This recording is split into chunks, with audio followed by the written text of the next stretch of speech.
ಕಾಂಗ್ರೆಸ್ ಪಕ್ಷದ ಈ ಸರ್ಕಾರದ ಹಲವು ಭ್ರಷ್ಟಾಚಾರ ಪ್ರಕರಣಗಳ ಮುಖೇನ ಈ ಕಾಂಗ್ರೆಸ್ ಪಕ್ಷದ ಈ ಸರ್ಕಾರದ ನೈಜ ಬಣ್ಣ ಏನು ಅನ್ನೋದು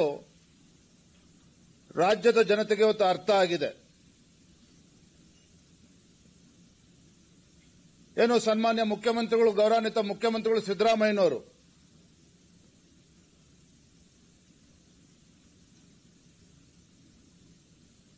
ಒಂದು ಸಾಮಾಜಿಕ ನ್ಯಾಯವನ್ನು ಕೊಡ್ತೇನೆ ಅಂತೇಳಿ ಜನರಿಗೆ ಭರವಸೆ ಕೊಟ್ಟು ಇವತ್ತು ಆ ಮುಖ್ಯಮಂತ್ರಿ ಸ್ಥಾನದಲ್ಲಿ ಇವತ್ತು ಆಡಳಿತ ನಡೆಸ್ತಾ ಇರ್ತಕ್ಕಂಥ ಮಾನ್ಯ ಮುಖ್ಯಮಂತ್ರಿಗಳು,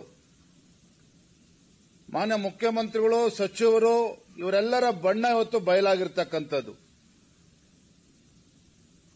ಎರಡು ಪ್ರಮುಖವಾಗಿರ್ತಕ್ಕಂಥ ಅಂಶವನ್ನು ಇವತ್ತು ನಾವು ಉಲ್ಲೇಖ ಮಾಡ್ತೇನೆ. ಮೊಟ್ಟ ಮೊದಲ ಒಂದು ಭ್ರಷ್ಟಾಚಾರ ಹಗರಣ, ವಾಲ್ಮೀಕಿ ಅಭಿವೃದ್ಧಿ ನಿಗಮದಲ್ಲಿ ಆಗಿರ್ತಕ್ಕಂಥ ಭ್ರಷ್ಟಾಚಾರ ಪ್ರಕರಣ. ಯೂನಿಯನ್ ಬ್ಯಾಂಕ್ ಆಫ್ ಇಂಡಿಯಾ ಬರೆದಿರ್ತಕ್ಕಂಥ ಪತ್ರದ ಮೇಲೆ ಇವತ್ತು ಸಿಬಿಐ ಎಫ್ಐಆರ್ ರಿಜಿಸ್ಟರ್ ಮಾಡಿರ್ತಕ್ಕಂಥದ್ದು.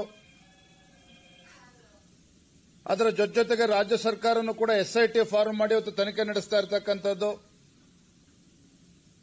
ಇವತ್ತು ನಾವು ಮಾಧ್ಯಮದ ಪತ್ರಿಕೆ ಮತ್ತು ಮಾಧ್ಯಮಗಳನ್ನು ನೋಡ್ತಾ ಇದ್ದೇವೆ. ಇಡಿನೂ ಕೂಡ ಇವತ್ತು ರೇಡ್ ಮಾಡಿರ್ತಕ್ಕಂಥದ್ದು. ಬಹುಶಃ ರಾಜ್ಯದ ಇತಿಹಾಸದಲ್ಲಿ ಹಿಂದೆಂದೂ ಕೂಡ ಕಂಡು ಕೇಳರಿಯದಂತಹ ಒಂದು ಹಗರಣ. ದಲಿತರಿಗೆ ಮೀಸಲಿಟ್ಟಿರ್ತಕ್ಕಂಥ ಹಣವನ್ನ, ದಲಿತರ ಅಭಿವೃದ್ಧಿಗೋಸ್ಕರ ಮೀಸಲಿಟ್ಟಿರ್ತಕ್ಕಂಥ ಹಣವನ್ನ ದುರುಪಯೋಗ ಪಡಿಸಿಕೊಂಡು ಹೊರ ರಾಜ್ಯಕ್ಕೆ ವರ್ಗಾವಣೆ ಮಾಡಿ ಬೇರೆ ಬೇರೆ ರಾಜ್ಯಗಳ ಚುನಾವಣೆ ಮತ್ತು ಲೋಕಸಭಾ ಚುನಾವಣೆಯಲ್ಲೂ ಕೂಡ ಈ ಹಣ ದುರ್ಬಳಕೆ ಆಗಿದೆ ಅಂತಕ್ಕಂಥದ್ದು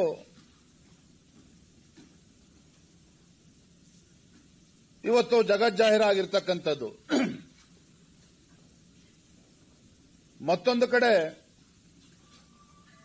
ಮೈಸೂರಿನಲ್ಲಿ ನಡೆದಿರ್ತಕ್ಕಂಥ land scam, MUDA urban development authority ಮೂಡಾದಲ್ಲಿ ಭೂ ಕಬಳಿಕೆ ಹಗರಣದ ಸಂಬಂಧಪಟ್ಟಂತೆ ಸಾಕಷ್ಟು ವಿಚಾರಗಳು ಇವತ್ತೆಲ್ಲರೂ ಪತ್ರಿಕೆಗಳಲ್ಲಿ, ಮಾಧ್ಯಮಗಳಲ್ಲಿ ನಾವು ನೋಡ್ತಾ ಇದ್ದೇವೆ.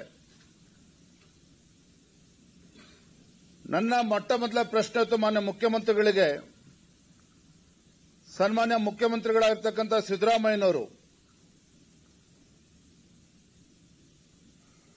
ಅನೇಕ ತಪ್ಪು ಮಾಹಿತಿಗಳನ್ನ ಮೂಡಾ ಹಗರಣದ ವಿಚಾರದಲ್ಲಿ ಜನರ ಮುಂದೆ ಹೇಳ್ತಕ್ಕಂಥ ಪ್ರಯತ್ನವನ್ನು ಮಾಡಿದ್ದಾರೆ.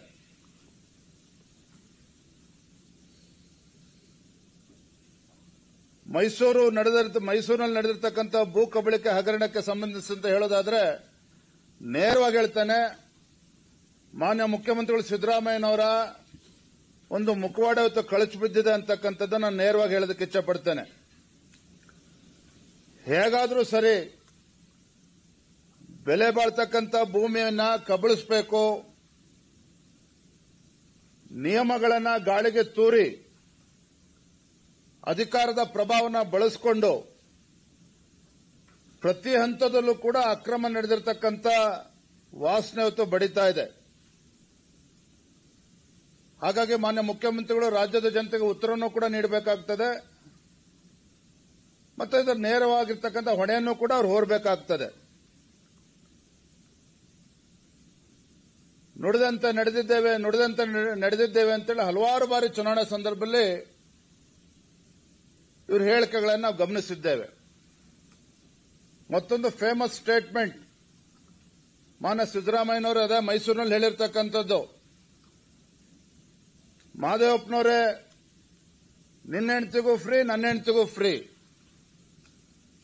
ಕಾಕಾ ಸಾಹೇಬ್, ನಿಮ್ಮ ಹೆಂಡತಿಗೂ ಫ್ರೀ, ನನ್ನ ಹೆಂಡತಿಗೂ ಫ್ರೀ ಅಂತಕ್ಕಂಥ ಹೇಳಿಕೆಯನ್ನ ಮಾನ್ಯ ಸಿದ್ದರಾಮಯ್ಯನವರು ಗ್ಯಾರಂಟಿ ಬಗ್ಗೆ ಉಲ್ಲೇಖ ಮಾಡಿದಾಗ ಹೇಳಿದ್ರು. ಆದರೆ ಯಾವ ಸಿದ್ದರಾಮಯ್ಯನವರು ಅವ್ರ ಹೆಂಡತಿಗೂ ಫ್ರೀ, ಇವ್ರ ಹೆಂಡತಿಗೂ ಫ್ರೀ ಅಂತ ಹೇಳಿದ್ರು, ಪಾಪ ರಾಜ್ಯದಲ್ಲಿರ್ತಕ್ಕಂಥ ಬಡ ಹೆಣ್ಣು ಮಕ್ಕಳಿಗೆ 2,000 ರೂಪಾಯಿನ ಕೊಟ್ಟು, ರಾಜ್ಯದಲ್ಲಿರ್ತಕ್ಕಂಥ ಬಡ ಹೆಣ್ಣು ಮಕ್ಕಳಿಗೆ 2,000 ರೂಪಾಯಿನ ಕೊಡ್ತಕ್ಕಂಥ ಪ್ರಯತ್ನ ಮಾಡಿ ತಮ್ಮ ಪತ್ನಿಗೆ 2 ಕೋಟಿಗೂ ಹೆಚ್ಚು ಬೆಲೆ ಬಾಳ್ತಕ್ಕಂಥ ನಿವೇಶನಗಳನ್ನ ಬಡವರಿಗೆ 2,000 ರೂಪಾಯಿ ಕೊಡ್ತೇನೆ ಅಂತ ಹೇಳಿ ತಮ್ಮ ಪತ್ನಿಗೆ ಒಂದು ನಿವೇಶನಕ್ಕೆ 2 ಕೋಟಿಗೂ ಹೆಚ್ಚು ಬೆಲೆ ಬಾಳ್ತಕ್ಕಂಥ ಒಟ್ಟು 14 ನಿವೇಶನಗಳು ಸುಮಾರು 63-64 ಕೋಟಿಗೂ ಹೆಚ್ಚು ಬೆಲೆ ಬಾಳ್ತಕ್ಕಂಥ ನಿವೇಶನವನ್ನ ತಮ್ಮ ಪತ್ನಿಗೆ ಇವತ್ತು ಸೈಟ್ ಅಲಾಟ್ ಆಗಿರ್ತಕ್ಕಂಥದ್ದು. ಇದನ್ನ ಇವತ್ತು ರಾಜ್ಯದ ಜನರು ಕೂಡ ಪ್ರಶ್ನೆ ಮಾಡ್ತಾ ಇದ್ದಾರೆ. ಬಹುಶಃ ತಮ್ಮ ಅವಧಿಯಲ್ಲಿ ಅವ್ಯವಹಾರ ನಡೆಸಿ ತಮ್ಮದೇ ಸರ್ಕಾರದಿಂದ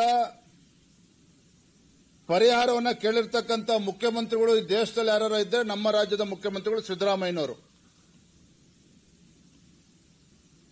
ಇವತ್ತು ಮಾನ್ಯ ಮುಖ್ಯಮಂತ್ರಿಗಳು ಸ್ವತಃ ಅವರೇ ಹೇಳಿಕೆಯನ್ನು ನೀಡಿದ್ದಾರೆ.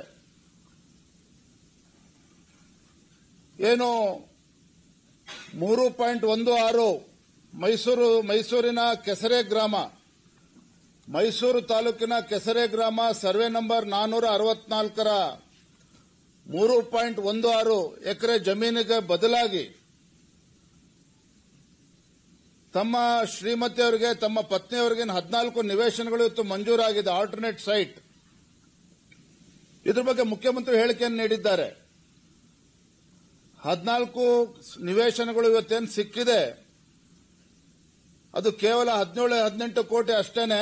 ನಮಗೆ 62 ಕೋಟಿ ಬರಬೇಕಾಗಿತ್ತು. 62 ಕೋಟಿ ಬರೋ ಜಾಗದಲ್ಲಿ ಕೇವಲ ನನಗೆ ಸಿಕ್ಕಿರ್ತಕ್ಕಂಥದ್ದು ಕೇವಲ 18 ಕೋಟಿ ಮಾತ್ರ ಅನ್ನೋ ಮಾತನ್ನ ಸ್ವತಃ ಮುಖ್ಯಮಂತ್ರಿಗಳೇ ಹೇಳಿದ್ದಾರೆ. ಈ ಸಂದರ್ಭದಲ್ಲಿ ಒಂದು ಗಂಭೀರವಾಗಿರ್ತಕ್ಕಂಥ ವಿಚಾರವನ್ನ ನಮ್ಮ ಪತ್ರಿಕಾ ಹಾಗೂ ಮಾಧ್ಯಮದ ಸ್ನೇಹಿತರ ಮುಖೇನ ರಾಜ್ಯದ ಜನತೆಯ ಗಮನಕ್ಕೆ ನಾನು ತರೋದಕ್ಕೆ ಇಚ್ಛಪಡ್ತೇನೆ. ಇವತ್ತು 2022 ಜನವರಿ 12ನೇ ತಾರೀಕು ಕ್ರಯಪತ್ರ ಏನಾಗಿದೆ, 2022 ಜನವರಿ 12ನೇ ತಾರೀಕೇನು ಕ್ರಯಪತ್ರ ಆಗಿದೆ. ಇದರಲ್ಲಿ ಬಹಳ ಗಂಭೀರವಾಗಿ ನಾವು ಗಮನಿಸಬೇಕಾಗಿರೋ ಅಂಶ ಏನಪ್ಪಾ ಅಂತ ಹೇಳಿದ್ರೆ, ಮೈಸೂರು ನಗರಾಭಿವೃದ್ಧಿ ಪ್ರಾಧಿಕಾರ ಭೂಮಿಯನ್ನ ಇಚ್ಛೆಯಿಂದ ಬಿಟ್ಟುಕೊಡೋದಕ್ಕಾಗಿ ಪ್ರೋತ್ಸಾಹದಾಯಕ ಯೋಜನೆ ಅಡಿಯಲ್ಲಿ ಮೈಸೂರು ನಗರಾಭಿವೃದ್ಧಿ ಪ್ರಾಧಿಕಾರ ಭೂಮಿಯನ್ನ ಸ್ವ ಇಚ್ಛೆಯಿಂದ ಬಿಟ್ಟುಕೊಡೋದಕ್ಕಾಗಿ ಪ್ರೋತ್ಸಾಹದಾಯಕ ಯೋಜನೆ ಅಡಿಯಲ್ಲಿ ನಿಯಮಗಳು 1996ರ ಮೇರೆಗೆ ನಿಯಮಗಳು 1991ರ ಮೇರೆಗೆ ದಿನಾಂಕ 5/1/2022ರ ಹಂಚಿಕೆ ಪತ್ರ ಸಂಖ್ಯೆ ಮೇರೆಗೆ ಅಂತ ಹೇಳಿ ಇವತ್ತು 14 ಸೈಟ್ ಕೊಟ್ಟಿದ್ದೀವಿ ಅಂತ ಹೇಳ್ತಾರೆ. ಇಲ್ಲಿ ಬಹಳ ಪ್ರಮುಖವಾಗಿರ್ತಕ್ಕಂಥ ಅಂಶ ಏನಂತ ಹೇಳಿದ್ರೆ, ಮೈಸೂರು ಅಭಿವೃದ್ಧಿ ಪ್ರಾಧಿಕಾರ ಇವತ್ತೇನು ಮುಖ್ಯಮಂತ್ರಿಗಳವರ ಧರ್ಮಪತ್ನಿಗೆ 14 ನಿವೇಶನಗಳನ್ನು ಕೊಟ್ಟಿದ್ದಾರೆ. 1991ರ ನಿಯಮ ಪ್ರಕಾರ ಅನ್ನುವ ಮಾತನ್ನ ಸ್ವತಃ ಈ ಕ್ರಯ ಪತ್ರದಲ್ಲಿ ಉಲ್ಲೇಖ ಆಗಿದೆ. ಇದು ವಿಶೇಷ ಏನಪ್ಪಾ ಅಂತ ಹೇಳಿದ್ರೆ, 91ರ ಭೂ ಸ್ವಾಧೀನ ಏನು ಕಾನೂನಿನ ಪ್ರಕಾರ 1990ರ ಕಾನೂನು ಏನು ಹೇಳ್ತದೆ ಅಂತ ಹೇಳಿದ್ರೆ,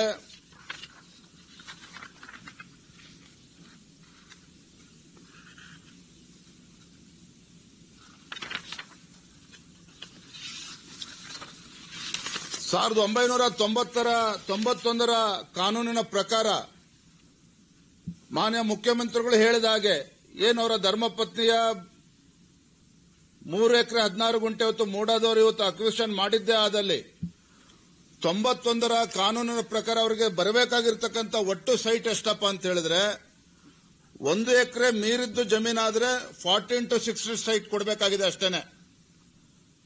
1 ಎಕರೆ ಜಮೀನೇನಾರ ಕಳ್ಕೊಂಡಿದ್ರೆ ಯಾರಾದರೂ ರೈತರು ಅಥವಾ ಯಾರಾದರೂ ಸಹ 91ರ ಕಾನೂನು ಅಡಿಯಲ್ಲಿ ರೂಲ್ಸ್ ಪ್ರಕಾರ 40x60 ಒಂದೇ ನಿವೇಶನ ಕೊಡಬೇಕಾಗ್ತದೆ. 3 ಎಕರೆ ಮೀರಿದ್ದಿದ್ರೆ between 3 to 4 acres is the land that has been acquired is between 3 to 4 acres. ಅವ್ರಿಗೆ ಯಾವ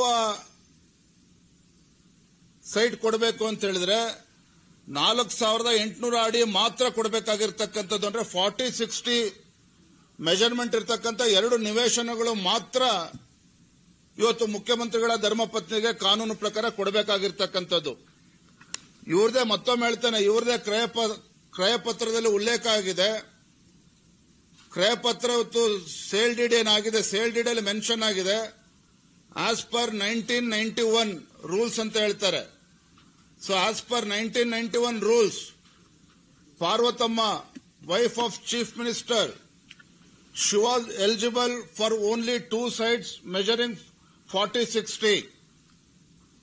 ಸೊ ಹಾಗಾಗಿ ಮಾನ್ಯ ಮುಖ್ಯಮಂತ್ರಿಗಳ ಪತ್ನಿಗೆ 40-60 ಅಡಿ 2 ಸೈಟ್ ನೀಡಬೇಕಾಗಿರ್ತಕ್ಕಂಥ ಜಾಗದಲ್ಲಿ ಮೂಡಾದವರು ಇವತ್ತು 14 ನಿವೇಶನಗಳನ್ನ 40-60 ಇವತ್ತು 14 ನಿವೇಶನಗಳನ್ನ ನೀಡಿದ್ದಾರೆ ಅಂತ ಹೇಳಿದ್ರೆ ಇದು ಸಂಪೂರ್ಣವಾಗಿ ಕಾನೂನು ಬಾಹಿರವಾಗಿರ್ತಕ್ಕಂಥದ್ದು. 40-60 ನಿವೇಶನ, 14 ನಿವೇಶನಗಳನ್ನೇನು ಮಾನ್ಯ ಮುಖ್ಯಮಂತ್ರಿಗಳ ಧರ್ಮಪತ್ನಿ ಕೊಟ್ಟಿದ್ದಾರೆ, ಸಂಪೂರ್ಣವಾಗಿ ಇದು ಕಾನೂನು ಬಾಹಿರವಾಗಿರ್ತಕ್ಕಂಥದ್ದು. ಯಾರೋ ಪಾಪ ಬಡವರಿಗೆ ಸಿಗಬೇಕಾಗಿರ್ತಕ್ಕಂಥ ನಿವೇಶನ ಇವತ್ತು ಮಾನ್ಯ ಮುಖ್ಯಮಂತ್ರಿಗಳ ಧರ್ಮಪತ್ನಿಗೆ ಸಿಕ್ಕಿದೆ ಅಂತಕ್ಕಂಥದ್ದು. ಎರಡನೇ ವಿಚಾರ, ಬಹಳ ಪ್ರಮುಖವಾಗಿರ್ತಕ್ಕಂಥ ಅಂಶ, ಶಾಸಕರು ಮುಖ್ಯಮಂತ್ರಿಗಳ ಪರಮಾಪ್ತರು ಪ್ರೆಸ್ ಮೀಟ್ ಮಾಡಿದ್ದಾರೆ. ಪದೇ ಪದೇ ಹಲವು ವಿಚಾರಗಳನ್ನು ಉಲ್ಲೇಖ ಮಾಡಿದ್ದಾರೆ. ಬಹಳ ಪ್ರಮುಖವಾಗಿರ್ತಕ್ಕಂಥ ಅಂಶ ನಾವು ಗಮನಿಸಬೇಕಾಗಿರೋದು ಏನಂದ್ರೆ, 92ರಲ್ಲಿ ಮೂಡ ಲ್ಯಾಂಡ್ ಅಕ್ವಿಷನ್ ಪ್ರಾಸೆಸ್ ಶುರುವಾಗುತ್ತೆ 6-1. 98ರಲ್ಲಿ ಲ್ಯಾಂಡ್ ಡಿನೋಟಿಫಿಕೇಶನ್ ಆಗುತ್ತೆ ಅಂತೇಳಿ ಹೇಳ್ತಾ ಇದ್ದಾರೆ. 2004ರಲ್ಲಿ ಸಿದ್ದರಾಮಯ್ಯ ಅವರ ಬ್ರದರ್ ಇನ್ ಲಾ ಅಂದ್ರೆ ಪಾರ್ವತಮ್ಮ ಅವರ ಅಣ್ಣ ಖರೀದಿ ಮಾಡ್ತಾರೆ ಜಮೀನನ್ನ. 2004ರಲ್ಲಿ ಏನು ಜಮೀನು ಖರೀದಿ ಮಾಡ್ತಾರೆ, ಆರ್ಟಿಸಿನಲ್ಲಿ ಸ್ಪಷ್ಟ ಉಲ್ಲೇಖ ಆಗಿದೆ, this is under the acquisition of MUDA. Mysuru ಅಭಿವೃದ್ಧಿ ಪ್ರಾಧಿಕಾರ ಭೂ ಸ್ವಾಧೀನದಲ್ಲಿದೆ ಅಂತೇಳಿ 2004ರಲ್ಲೂ ಇತ್ತು. ಭೂ ಸ್ವಾಧೀನದಲ್ಲಿ ಇದ್ದಿದ್ದೇ ಆದ್ರೆ 2004ರಲ್ಲಿ ಮಲ್ಲಿಕಾರ್ಜುನ ಸ್ವಾಮಿಯವರು ಹ್ಯಾಕ್ ಖರೀದಿ ಮಾಡಿದ್ರು ಅಂತಕ್ಕಂಥದ್ದು ಮೊದಲ ಪ್ರಶ್ನೆ. ಇವರೇನು ಮಾನ್ಯ ಮುಖ್ಯಮಂತ್ರಿಗಳು ಕ್ಲೇಮ್ ಮಾಡ್ತಾ ಇದ್ದಾರೆ 14 ಸೈಟು ಇನ್ನೂ ಕೂಡ ಹೆಚ್ಚು ಬರಬೇಕಿತ್ತು ಅಂತೇಳಿ. 2004ರಲ್ಲೂ ಕೂಡ ಇದು it was still under acquisition of the MUDA. 2009-10ರಲ್ಲಿ ಏನು ಗಿಫ್ಟ್ ಡೀಡ್ ಆಗ್ತದೆ, ಅವರ ಬಾಮೈದ ಅವರಿಂದ ಮುಖ್ಯಮಂತ್ರಿಗಳ ಧರ್ಮಪತ್ನಿಗೆ ಗಿಫ್ಟ್ ಡೀಡ್ ಆದಾಗಲೂ ಸಹ 2009-10ರಲ್ಲೂ ಸಹ this piece of land 3 acres 16 guntas it was still under the acquisition of the MUDA. MUDA ಆರ್ಟಿಸಿನಲ್ಲೂ ಕೂಡ ಸ್ಪಷ್ಟವಾಗಿ ಹೇಳ್ತದೆ, ಈ ಒಂದು ಜಮೀನು 3 ಎಕರೆ 16 ಗುಂಟೆ ಮೂಡ ಹತ್ರನೇ ಇದೆ, ಮೂಡದಲ್ಲಿ ಅಕ್ವಿಷನ್ ಆಗಿದೆ ಅಂತಕ್ಕಂಥದ್ದನ್ನ ಆರ್ಟಿಸಿನಲ್ಲಿ ಸ್ಪಷ್ಟವಾಗಿ ಉಲ್ಲೇಖ ಆಗಿದೆ. ಈ ಡಾಕ್ಯುಮೆಂಟ್ಸ್ ಎಲ್ಲ ತಮಗೆ ನಾನು ಕೊಡ್ತೇನೆ. ಅಂದ್ರೆ ಆರ್ಟಿಸಿನಲ್ಲಿ ಸ್ಪಷ್ಟವಾಗಿ ಉಲ್ಲೇಖ ಇದೆ. 2004ರಲ್ಲೂ ಕೂಡ ಉಲ್ಲೇಖ ಇತ್ತು, ಆರ್ಟಿಸಿನಲ್ಲಿದೆ. 2009-10ರಲ್ಲೂ ಕೂಡ ಆರ್ಟಿಸಿನಲ್ಲಿ ಉಲ್ಲೇಖ ಇದೆ, ಮೂಡದಲ್ಲಿ ಇದು ಅಕ್ವಿಷನ್ ಆಗಿದೆ ಅಂತೇಳಿ. ಅದು ಆದರೂ ಸಹ ಇದು ಭೂಮಿ ಖರೀದಿ ಆಗಿದೆ, ಪರಿವರ್ತನೆ ಕೂಡ ಲ್ಯಾಂಡ್ ಕನ್ವರ್ಷನ್ ಕೂಡ ಆಗಿದೆ. ಮತ್ತೊಂದು ವಿಚಾರ ಏನಪ್ಪಾ ಅಂತ ಹೇಳಿದ್ರೆ, ಏನು ಮಾನ್ಯ ಮಲ್ಲಿಕಾರ್ಜುನ ಸ್ವಾಮಿ ಅವರು ಗಿಫ್ಟ್ ಡೀಡ್ ಮಾಡ್ತಾರೆ ಸಿದ್ದರಾಮಯ್ಯನವರ ಮನೆಯವರ ಹೆಸರಿಗೆ. ಗಿಫ್ಟ್ ಡೀಡ್ ಮಾಡಿದಾಗ ಇದು ಕೃಷಿ ಜಮೀನು ಅಂತ ಹೇಳ್ತಾರೆ, ಅದು ಕೂಡ ತಪ್ಪು ಮಾಹಿತಿ. On the date when the land was gifted to the wife of honourable chief minister Siddaramaiah ji, this land was a converted land, it was not agriculture land. But it has been claimed that land is still agriculture land, ಅದು ಕೂಡ ತಪ್ಪು ಮಾಹಿತಿ. ಮೂರನೇ ತಪ್ಪು ಮಾಹಿತಿ ಒಂದು ಹೇಳ್ತಾನೆ, 2013 affidavit ಅಲ್ಲಿ ಮಾನ್ಯ ಮುಖ್ಯಮಂತ್ರಿಗಳು ಅವರೇನು ಎಲೆಕ್ಷನ್ ಅಫಿಡವಿಟ್ಗೆ ಸಲ್ಲಿಸತಕ್ಕಂಥ ಸಂದರ್ಭದಲ್ಲಿ ಈ 3 ಎಕರೆ 16 ಗುಂಟೆ ಉಲ್ಲೇಖನೇ ಆಗಿಲ್ಲ. ಮಾನ್ಯ ಸಿದ್ದರಾಮಯ್ಯನವರು 2013ರ ಚುನಾವಣೆಯಲ್ಲಿ ಅಫಿಡವಿಟ್ ಅನ್ನು ಸಲ್ಲಿಸತಕ್ಕಂಥ ಸಂದರ್ಭದಲ್ಲಿ he has not mentioned this 3 acres 16 guntas land, affidavit ಅಲ್ಲಿ ಮೆನ್ಷನ್ ಕೂಡ ಮಾಡಿಲ್ಲ. It is a clear violation of Model Code of Conduct. Since this piece of land has not been mentioned in the affidavit filed by Siddaramaiah himself, this is a clear violation of the Model Code of Conduct and also the violation of people representative act ನಾವು ಇದನ್ನು ಕೂಡ ಚರ್ಚೆ ಮಾಡ್ತಾ ಇದ್ದೇವೆ, ಗಮನಿಸ್ತಾ ಇದ್ದೇವೆ. ಈ ವಿಚಾರವನ್ನ ಎಲ್ಲ ಪರಿಶೀಲನೆ ಮಾಡಿ ಬಹುಶಃ ಎಲೆಕ್ಷನ್ ಆಫ್ ಇಂಡಿಯಾಗೂ ಕೂಡ ಇದ್ರ ಬಗ್ಗೆ ನಾವು ದೂರನ್ನ ಕೊಡ್ತಕ್ಕಂಥ ಪರಿಸ್ಥಿತಿ ಬಂದಿದೆ ಅನ್ನೋದನ್ನು ಕೂಡ ಈ ಸಂದರ್ಭದಲ್ಲಿ ಹೇಳೋದಕ್ಕೆ ಇಚ್ಛಪಡ್ತೇನೆ.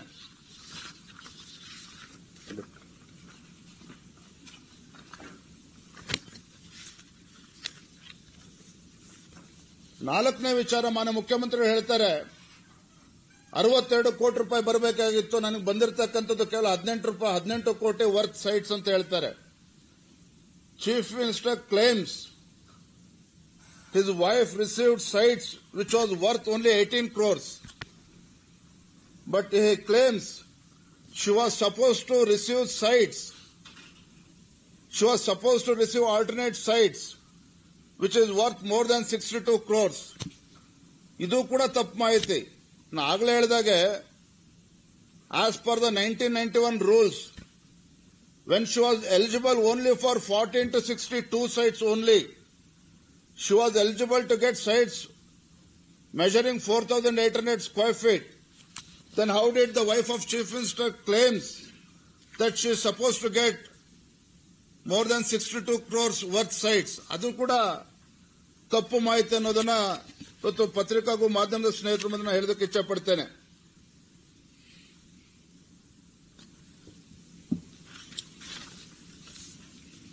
ಬಹಳ ಪ್ರಮುಖವಾಗಿರ್ತಕ್ಕಂಥ ಮತ್ತೊಂದು ಅಂಶ, ಈ ಮೂಢ ಹಗರಣದಲ್ಲಿ 2 ಪ್ರಕರಣಗಳಿದೆ. ಮೊದಲನೇದು ತಮಗೆಲ್ಲ ತಿಳಿದಿರೋ ಹಾಗೆ ಮಾನ್ಯ ಮುಖ್ಯಮಂತ್ರಿಗಳ ಧರ್ಮಪತ್ನಿಗೆ ಕೊಟ್ಟಿರ್ತಕ್ಕಂಥ 14 ನಿವೇಶನಗಳು, ಇದು ಒಂದು ಪ್ರಕರಣ.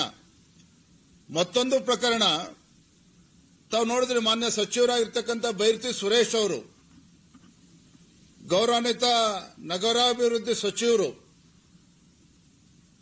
ಈ ಒಂದು ಅಕ್ರಮದ ಬಗ್ಗೆ ಮಾಹಿತಿ ಬರ್ತಾ ಇದ್ದಂಗೆ ಒಂದು ಕ್ಷಣನೂ ಕೂಡ ತಡೆ ಮಾಡೋದಿಲ್ಲ. ಓಡೋಡಿ ಮೈಸೂರಿಗೆ ಹೋಗ್ತಾರೆ, ಆತುರವಾಗಿ ಮೈಸೂರಿಗೆ ಹೋಗ್ತಾರೆ. ಅಲ್ಲಿ ಹೋಗಿ ಮೂಢ ಸಭೆನ ಕರೀತಾರೆ, ಅಧಿಕಾರಿಗಳು ಸಭೆನ ಕರೀತಾರೆ. ಅಧಿಕಾರಿಗಳ ಸಭೆನ ಕರೆದು ಎಲ್ಲ ಮಾಹಿತಿಗಳನ್ನ ಪಡೆದುಕೊಂಡು ಏಕಾಏಕಿ ಅಲ್ಲಿರ್ತಕ್ಕಂಥ ಅಧಿಕಾರಿಗಳು ಎಲ್ಲರನ್ನೂ ಕೂಡ ಟ್ರಾನ್ಸ್ಫರ್ ಮಾಡ್ತಾರೆ. ಯಾವ ಅಧಿಕಾರಿಗಳಿಗೆ ಪನಿಷ್ಮೆಂಟ್ ಆಗಬೇಕಾಗಿತ್ತು, because when more than 5,000 crores worth sites has been allotted for the influential people, 5,000 ಕೋಟಿಗೂ ಹೆಚ್ಚು ಬೆಲೆ ಬಾಳ್ತಕ್ಕಂಥ ಸೈಟ್ ಅನ್ನ ಬೇಕಾಬಿಟ್ಟು ಇವತ್ತು ಅಲಾಟ್ ಮಾಡಿದಂತ ಸಂದರ್ಭದಲ್ಲಿ the concern minister Byrathi Suresh ಇವತ್ತು ಮೈಸೂರು ಹೋಗ್ತಾರೆ, ಸಭೆ ಮಾಡ್ತಾರೆ. ಅಧಿಕಾರಿಗಳನ್ನ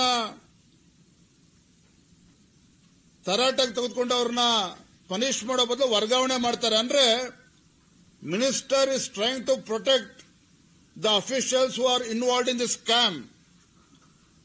Honorable Minister Bhairati Suresh, who is the Urban Development Minister, who rushed on the same day to Mysore, convened the meeting of all Urban Development Authority officials. Now ankondiದ್ದು minister will take a strict action, they will punish the concerned officials. ಅದನ್ನು ಮಾಡಲಿಲ್ಲ ಸಚಿವರು. ತತ್ಕ್ಷಣ ಅಧಿಕಾರಿಗಳೆಲ್ಲರೂ ಕೂಡ ವರ್ಗಾವಣೆ ಮಾಡ್ತಾರೆ. ಮತ್ತೊಂದು ಕಡೆ ಯಾವ ಜಿಲ್ಲಾಧಿಕಾರಿ ಮೂಡಾದಲ್ಲಿ ಇಷ್ಟು ದೊಡ್ಡ ಭ್ರಷ್ಟಾಚಾರ ಹಗರಣ ನಡೀತಾ ಇದೆ ಅಂತ ಹೇಳಿ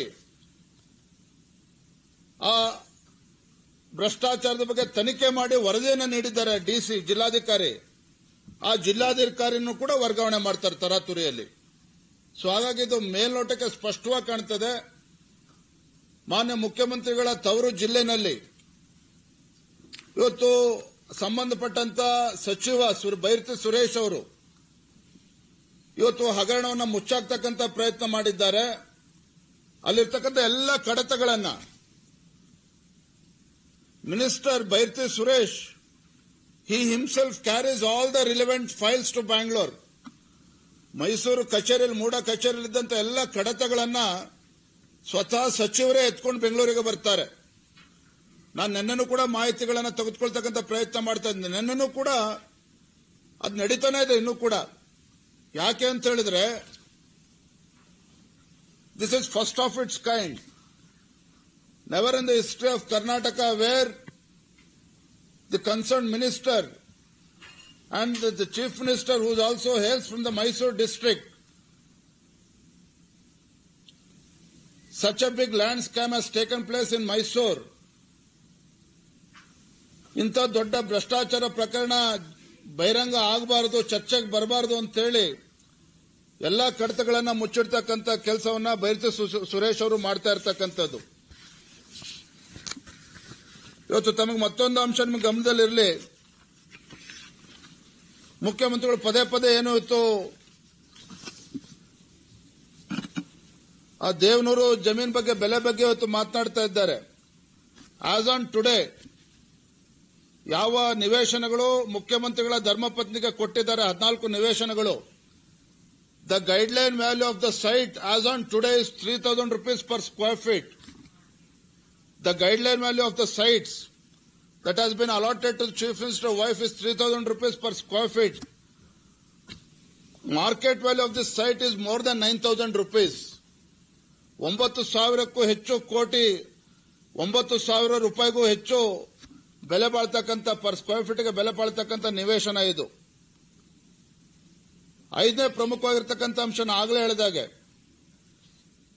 50-50 ಅನುಪಾತದಲ್ಲಿ ನಮಗೆ ಸಿಗಬೇಕಾಗಿದೆ ಅನ್ನೋ ಮಾತನ್ನ ಮುಖ್ಯಮಂತ್ರಿಗಳು ಹೇಳ್ತಾ ಇದ್ದಾರೆ, ಶಾಸಕರು ಕೂಡ ಅವ್ರಿಗೆ ಬೆಂಬಲವಾಗಿ ಹೇಳ್ತಾ ಇದ್ದಾರೆ.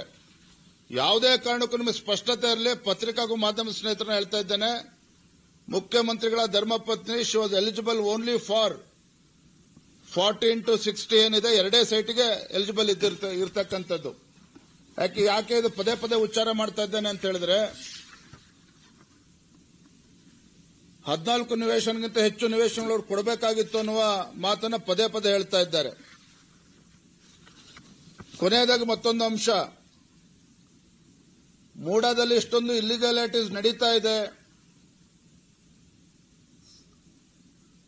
ಇವತ್ತೇನು ಹರಾಜಾಗಬೇಕಾಗಿರ್ತಕ್ಕಂಥ ನಿವೇಶನಗಳು ಅಕ್ರಮವಾಗಿ ಅವರ ಖುಷಿ ಬಂದಂತೆ ಅಧಿಕಾರಿಗಳು, ಮಂತ್ರಿಗಳ ನೇತೃತ್ವದಲ್ಲಿ ಕೊಡ್ತಾ ಇದ್ದಾರೆ ಅಂತೇಳಿ ಜಿಲ್ಲಾಧಿಕಾರಿಗಳು ವರದಿ ಕೊಟ್ಟ ಮೇಲೂ ಸಹ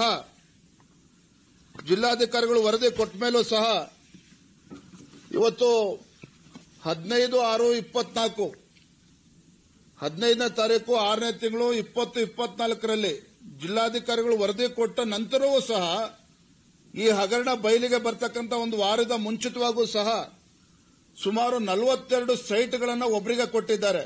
ಆಲ್ಟರ್ನೇಟಿವ್ ಸೈಟ್ ಅಂತ ಹೇಳಿ ಈ ಒಂದು ಸೇಲ್ ಡೀಡ್ ಕಾಪಿನೂ ಕೂಡ ತಮಗೆ ಕೊಡ್ತೇನೆ. ಯಾಕೆ ಸೇಲ್ ಡೀಡ್ ಕಾಪಿ ನಿಮಗೆ ಕೊಡ್ತಾ ಇದ್ದೇನೆ ಅಂತ ಹೇಳಿದ್ರೆ, this is not the only example. ಈ ತರ ಸಾವಿರಾರು ನಿವೇಶನಗಳನ್ನು ಅಕ್ರಮವಾಗಿ ಸರ್ಕಾರ ಬಂದ ಮೇಲೆ ನೀಡಿದ್ದಾರೆ. ಸಾವಿರಾರು ನಿವೇಶನಗಳನ್ನು ಅಕ್ರಮವಾಗಿ ಸಿದ್ದರಾಮಯ್ಯನವರು ಮುಖ್ಯಮಂತ್ರಿ ಆದ್ಮೇಲೆ, ಬೈರತಿ ಸುರೇಶ್ ಅವರು ಅರ್ಬನ್ ಡೆವಲಪ್ಮೆಂಟ್ ಮಿನಿಸ್ಟರ್ ಆದ್ಮೇಲೆ ಸಾವಿರಾರು ನಿವೇಶನಗಳನ್ನು ಕಾನೂನು ಬಾಹಿರವಾಗಿ ನೀಡಿದ್ದಾರೆ.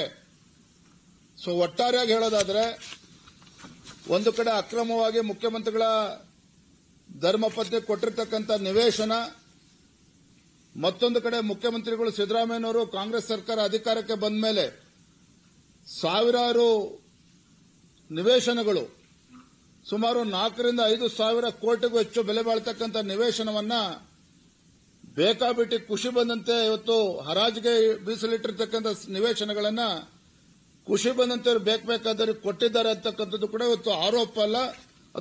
ಅದಕ್ಕೆ ಬೇಕಾಗಿರ್ತಕ್ಕಂಥ ಡಾಕ್ಯುಮೆಂಟ್ಸ್ ಕೂಡ ನಾವು ಇವತ್ತು ರಿಲೀಸ್ ಮಾಡಿದ್ದೇನೆ. ಸೊ ನಾನು ಇವತ್ತು ಭಾರತೀಯ ಜನತಾ ಪಾರ್ಟಿ ಈ ವಿಚಾರವನ್ನ, ಈ ಹಗರಣವನ್ನ ಬಹಳ ಗಂಭೀರವಾಗಿ ನಾವು ತೆಗೆದುಕೊಂಡಿದ್ದೇವೆ.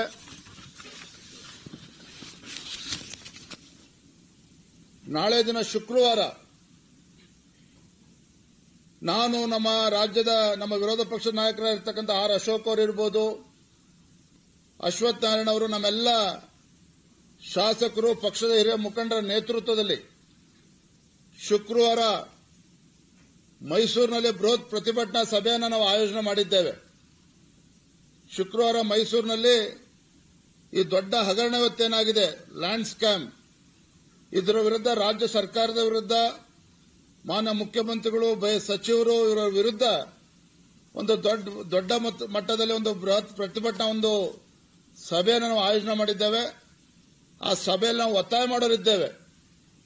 ಒಂದು ಕಡೆ ಬಡವರ ಬಗ್ಗೆ ಮೊಸಳೆ ಕಣ್ಣೀರನ್ನು ಸುರಿಸ್ತಕ್ಕಂಥ ಮಾನ್ಯ ಮುಖ್ಯಮಂತ್ರಿಗಳು ಬಡವರಿಗೆ ಮೀಸಲಿಟ್ಟಿರ್ತಕ್ಕಂಥ ಈ ನಿವೇಶನವನ್ನ ಅವರಿಗೆ ಹಂಚತಕ್ಕಂಥ ಕೆಲಸ ಆಗಬೇಕು. ಯಾರ್ಯಾರಿಗೆ ಅಕ್ರಮವಾಗಿ ನಿವೇಶನಗಳನ್ನು ಹಂಚಿದ್ದಾರೆ ತತ್ಕ್ಷಣ ಅದನ್ನು ವಿಡ್ರಾ ಮಾಡಬೇಕು. ಮತ್ತೆ ಇವತ್ತು ಈ ಪ್ರಕರಣದಲ್ಲಿ ಇವತ್ತೇನು ಭ್ರಷ್ಟಾಚಾರ ನಡೆದಿದೆ, ಬೃಹತ್ ಲ್ಯಾಂಡ್ ಸ್ಕ್ಯಾಮ್ ಏನಾಗಿದೆ, ಇದು ಯಾವುದೇ ಕಾರಣಕ್ಕೂ ಮತ್ತೊಂದು SITಯನ್ನ ಮಾಡಿ SIT ಮೂಲಕ ತನಿಖೆ ಮಾಡೋದಕ್ಕೆ ಸಾಧ್ಯನೇ ಇಲ್ಲ. ಯಾಕೆಂದ್ರೆ ಸ್ವತಃ ಮುಖ್ಯಮಂತ್ರಿಗಳ ಕುಟುಂಬದ ಮೇಲೆ ಆರೋಪ ಬಂದಂತ ಸಂದರ್ಭದಲ್ಲಿ, ಇಡೀ ಸರ್ಕಾರವೇ ಎಷ್ಟು ದೊಡ್ಡ ಹಗರಣದಲ್ಲಿ ಮುಳುಗಿರ್ತಕ್ಕಂಥ ಸಂದರ್ಭದಲ್ಲಿ ಯಾವುದೇ ಕಾರಣಕ್ಕೂ SITಗೆ ಕೊಡ್ತಕ್ಕಂಥ ಪ್ರಶ್ನೆ ಉದ್ಭವ ಆಗಬಾರದು. ನಾನು ಮುಖ್ಯಮಂತ್ರಿಗಳಿಗೆ ಆಗ್ರಹವನ್ನು ಮಾಡ್ತಾ ಇದ್ದೇನೆ.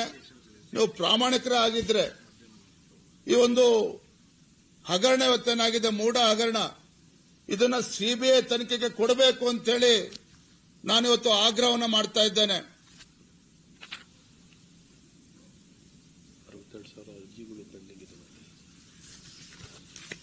ಸೊ ಹಾಗಾಗಿ ಇದು ತತ್ಕ್ಷಣ CBIಗೆ ಕೊಡಬೇಕು. ಇದರ ವಿರುದ್ಧ ನಾವು ಬೃಹತ್ ಹೋರಾಟವನ್ನು ನಾವು ಹಮ್ಮಿಕೊಂಡಿದ್ದೇವೆ. ನಾನು ಕೊನೆಯದ ಒಂದು ಮಾತನ್ನ ಹೇಳ್ತೇನೆ. ಭ್ರಷ್ಟಾಚಾರದ ಬಗ್ಗೆ ಉದ್ದುದ್ದ ಭಾಷಣ ಮಾಡತಕ್ಕಂಥ ಮಾನ್ಯ ಮುಖ್ಯಮಂತ್ರಿಗಳು, ಕಾಂಗ್ರೆಸ್ ಪಕ್ಷದ ಮುಖಂಡರು ಇವತ್ತು ಬಡವರಿಗೆ, ದಲಿತರಿಗೆ, ಪರಿಷ್ಠ ಜಾತಿ ಪರಿಷ್ಠ ಪಂಗಡದವರಿಗೆ ಮೀಸಲಿಟ್ಟಿರ್ತಕ್ಕಂಥ ಈ ನಿವೇಶನಗಳನ್ನ ಮನ ಬಂದಂತೆ ಇವತ್ತು ತೆಗೆದುಕೊಂಡಿರ್ತಕ್ಕಂಥ ಇದು ನಿಜವಾಗ್ಲೂ ಕೂಡ ಇದು ಅಕ್ಷಮ್ಯ ಅಪರಾಧ. ಕಾನೂನನ್ನ ದುರುಪಯೋಗ ಪಡಿಸಿಕೊಂಡು ತಮಗೆ ಬೇಕಾದ ರೀತಿಯಲ್ಲಿ ಸಡಿಲಗೊಳಿಸಿಕೊಂಡು ಈ ರೀತಿ ಅಕ್ರಮವಾಗಿ ತೆಗೆದುಕೊಂಡಿರ್ತಕ್ಕಂಥದ್ದು ಅಕ್ಷಮ್ಯ ಅಪರಾಧ. ಹಾಗಾಗಿ CBI ತನಿಖೆಗೂ ಕೂಡ ಕೊಡಬೇಕು. ಮಾನ್ಯ ಮುಖ್ಯಮಂತ್ರಿಗಳು ತಮ್ಮ ಸ್ಥಾನಕ್ಕೆ ರಾಜೀನಾಮೆಯನ್ನು ಕೊಡಬೇಕು ಅನ್ನುವುದನ್ನು ಕೂಡ ನಾನು ಇವತ್ತು ಆಗ್ರಹವನ್ನು ನಾನು ಮಾಡ್ತಾ ಇದ್ದೇನೆ. ಡಾಕ್ಯುಮೆಂಟ್ಸ್ ಎಲ್ಲ ಕೊಡಪ್ಪ.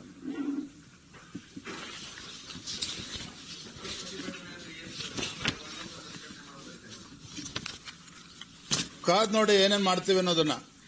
ನಾಡಿದ್ದು ಮೈಸೂರಿನಲ್ಲಿ ಪ್ರತಿಭಟನೆ ಅನ್ನೋದು ಕಡೆ ಸದನದ ಒಳಗಡೆನೂ ಕೂಡ ಈ ವಿಚಾರವನ್ನು ಕೈಗೆತ್ತಿಕೊಳ್ತೇವೆ. ಸದನದ ಒಳಗಡೆ ಮತ್ತು ಸದನದ ಹೊರಗಡೆನೂ ಕೂಡ ನಾವು ಇದರ ವಿರುದ್ಧ ನಾವು ಹೋರಾಟವನ್ನು ಮಾಡ್ತೇವೆ.